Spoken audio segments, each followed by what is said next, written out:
રાજકોટ ગ્રામ્ય જિલ્લામાં થોડા દિવસ પહેલા જેતપુર સિટી પોલીસ સ્ટેશનમાં અને જામકંડોરણા પોલીસ સ્ટેશનમાં એક હની ટ્રેપની ગેંગ વિરુદ્ધમાં 2 ગુના દાખલ કરવામાં આવ્યા હતા. પ્રિયંકાના એ લોકો પીઓને આપતા હતા અને આ પીઓ ફોન ઉપર વાતો કરતી હતી.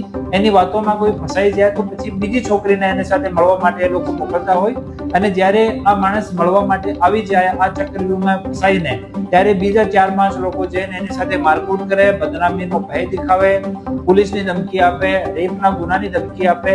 એવો કરીને એ લોકો અમુક લોકો સાથે એવો એક્સટોર્શન આનો ભૂતકાળમાં કરેલો છે.